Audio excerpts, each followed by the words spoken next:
Hai, selamat datang di bacaan hari ini, hari Sabtu tanggal 9 Januari tahun 2021. Ini adalah bacaan umum, bacaan harian untuk semua zodiak. Ambil hanya jika resonate. Silakan lihat description box di bawah video ini untuk rangkuman bacaan hari ini. Hari Sabtu kita mulai dengan membuka satu kartu rumi dan kita peroleh From Nothing to Everything. Jadi ada satu hal yang baru sebenarnya, dari tidak ada sekarang ada, dan adanya itu nggak sekedar ada tapi dia memenuhi semua yang menjadi kebutuhan kita. Oh my friend, if you are longing to be written on, become a blank page. Ini karena sudah pernah dibaca. Jadi isinya adalah kalau kita ingin membuat satu sejarah, maka kita harus mulai dari titik nol. Karena kalau kita mulai dari sejarahnya orang, maka kita, ya bukan sejarahnya kita lagi yang ditulis. Karena kita tinggal mengekor apa yang sudah dilakukan oleh orang lain. Dan from nothing to everything di sini artinya memang kita mulai dari nol, kita membuat sesuatu yang sama sekali baru. Dan kita, karena namanya sejarahnya masih diukir, jadi kita belum tahu terakhirnya seperti apa. Tapi kita yakin bahwa semuanya itu akan baik-baik saja selama kita memegang teguh tadi beberapa prinsip dalam kehidupan yang memang sudah jelas terbukti membawa kita pada satu jalan terang. Jadi kalau kita sudah jelas dari awal memilih yang tidak terang, maka ya itulah yang kita peroleh. Jadi ini gambar kunci di sini juga menunjukkan hal tersebut. Terserah kita mau menulis apa di buku kosong, atau bahkan kita mau nulis di bukunya orang juga boleh saja, tapi jelas itu bukan buku kita, sehingga cerita tentang kita tidak kita miliki sendiri, itu adalah miliknya orang lain, itu bisa saja. Tapi gambar kunci di sini menunjukkan bahwa kita inginnya membuat untuk kita sendiri. Tapi apapun yang kita tulis itu pada saat ini, kita harus keluar dari comfort zone.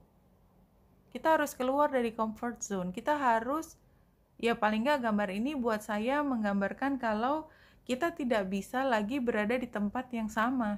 Tapi kuncinya harus tetap kita sendiri mulai sesuatu yang baru. 3 kartu dari Mystical Oracle, ya. Saya sudah mengambil semua yang jumping seperti biasa. Gambar jaguar ini adalah master kegelapan. Dia prey. Dia di puncak dari rantai makanan, artinya dia nggak pernah kalah, dia yang memangsa.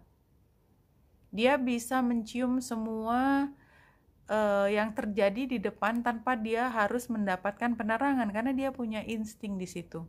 Ini adalah masa lalu. Jadi masa lalu sebenarnya kita punya kemampuan untuk bergerak di tempat gelap dan stay menjadi pemenang, bahkan mungkin predator, membuat orang lain itu menjadi bagian dari makanan kita.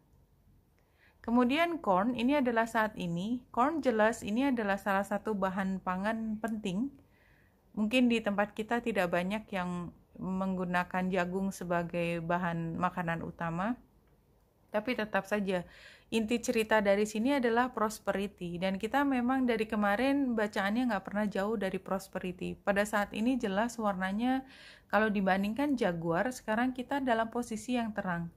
Namun demikian, kartu berikutnya ini membuat kita sedikit berpikir tentang bagaimana ke depan, karena the sorcerer atau penyihir, dan sini bukan penyihir yang magical yang biasa saya baca, yang tenang, terang, dan punya arti bahwa magic itu seperti mukjizat, sesuatu yang terjadi yang kita tidak pernah pikirkan bisa terjadi tapi terjadi. Itu kan namanya keajaiban, dan itu tidak ada energi lain kecuali upaya dan semua yang terlihat kasat mata. Nah, kartu ini tidak. Kartu ini bicara tentang the source of dark power. Jadi ada energi gelap. The sorcerer represent the destructive aspect of human psyche and self-centered behavior that harms others. It symbolizes the unconscious beliefs and ideas that foster separation, conflicts, and scarcity. Jadi ini dark side-nya kita. Dan setelah kita punya semua yang kita butuhkan, atau kita di jalan terang, ya katakanlah the corn ini di jalan terang, kita benar-benar niatannya adalah untuk mencari bagian dari rezeki kita, maka di situ ada dark side yang mungkin kita harus waspadai. Mungkin kita sendiri tidak bermaksud terjatuh di dalam situasi di mana kita mungkin dengki, kita menginginkan sesuatu dari tempat yang bukan milik kita, kita ingin merebut apa yang sudah menjadi milik orang lain. Semua hal yang sifatnya sebenarnya kayaknya kita menginginkan sesuatu dengan amat sangat seperti obsesi, dan itu sebenarnya hanya menimbulkan pada akhirnya adalah konflik, separation, sama rasa kekurangan. Jadi ini kayaknya hari ini memang diingatkan bahwa kalau kita punya kesempatan untuk meraup keberuntungan, ingatlah bahwa selalu ada dark side dari diri kita sendiri. Ya, jadi mungkin dari orang lain, tapi saya tidak ingin bicara tentang orang lain pada saat ini. Toh orang lain itu adalah kita buat orang lain. Anyway, jadi kita juga baliknya ke kita. Ini bacaan umum. Dan sebenarnya kita juga sudah pernah kok jadi orang yang punya kemampuan untuk bergerak di tempat gelap. Masalahnya kita menggunakan energi itu sebagai insting survival, ya, insting untuk bertahan hidup atau insting untuk merebut hak milik orang lain. Yang berlalu sudah berlalu, saya nggak ngomongin, nggak ngejudge dulu bentuknya yang seperti apa. Yang penting ke depan kitalah yang menentukan, karena gambar kunci dan from nothing to everything, kita bisa mendapatkan everything, tapi seberapa lama everything itu akan bertahan menjadi milik kita. Kalau kita mengambil dari tempat yang bukan milik kita, itu pasti cuma sementara, karena cepat atau lambat akan ada yang ngeklaim. Itu aja. Ya, pasti, itu sudah pasti, cepat atau lambat selalu akan ada yang ngeklaim. Nah, sebenarnya energi gelapnya itu datang dari bulan yang ada di Scorpio dan sextile dengan Pluto yang ada di Capricorn. Jadi kemungkinan untuk ketarik ke arah tersebut, dan kemarin juga saya sempat mengatakan juga, jadi kalau kita ingin penggelapan bisa, tapi kita memilih untuk tidak membuatnya menjadi gelap, kita membuatnya menjadi terang. Dan sebenarnya ada hal positif dari energi di sini adalah kita memahami sisi lain dari kebutuhan kita, yang kita bisa kendalikan, yang kita bisa arahkan untuk menjadi pendorong dan semangat kita untuk mengubah hidup menjadi lebih baik. Karena perubahan atau transformasi itu nggak mungkin kita terus berada di tempat yang terang. Nggak ada cerita kita berubah di tempat jalan terang terus. Enggak, kita jalannya yaitu lurus kalau di tempat terang.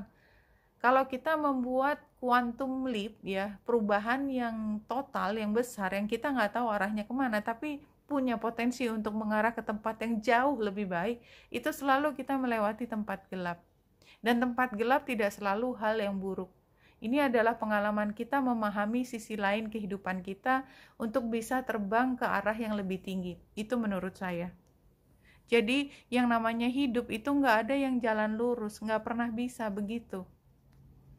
Nggak pernah, karena kalau jalan hidup yang tidak dinamis, tidak ada gelap terang, maka itu kita seperti berjalan di tempat yang sama, dan manusia akan cenderung untuk berkembang.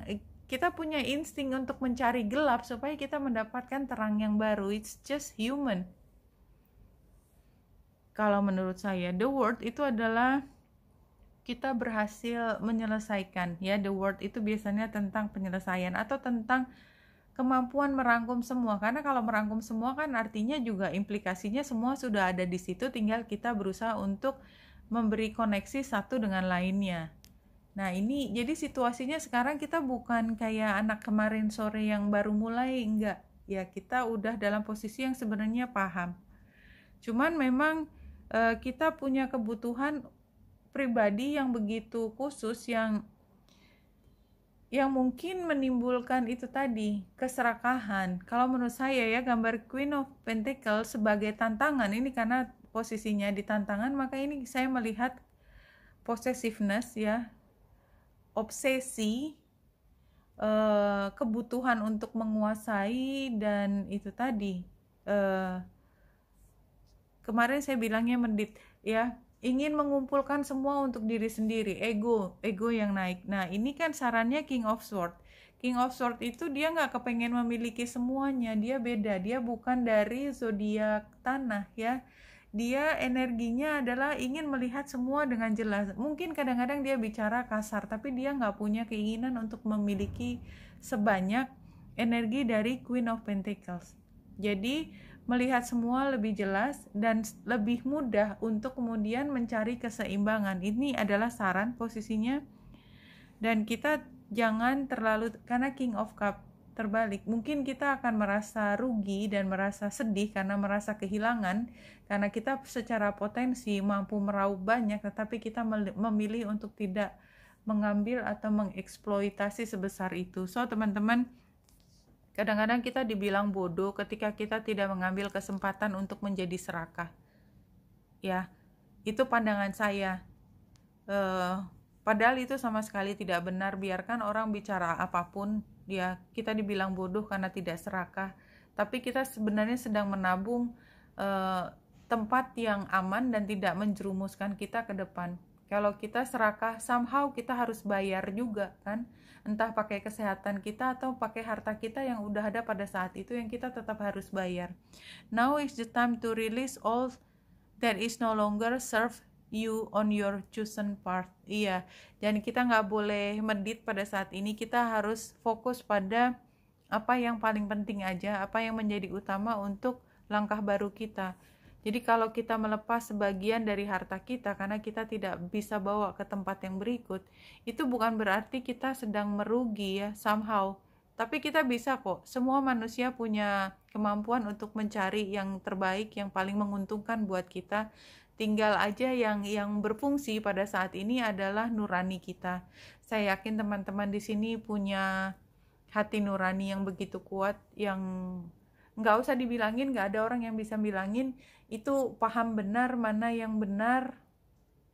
yang nggak terlalu benar, mana yang berada di jalan yang diridhoi, dan mana yang sebenarnya lebih baik tidak. Oke, Wenita Indrasari di sini, semoga membantu. Salam hati dan cahaya.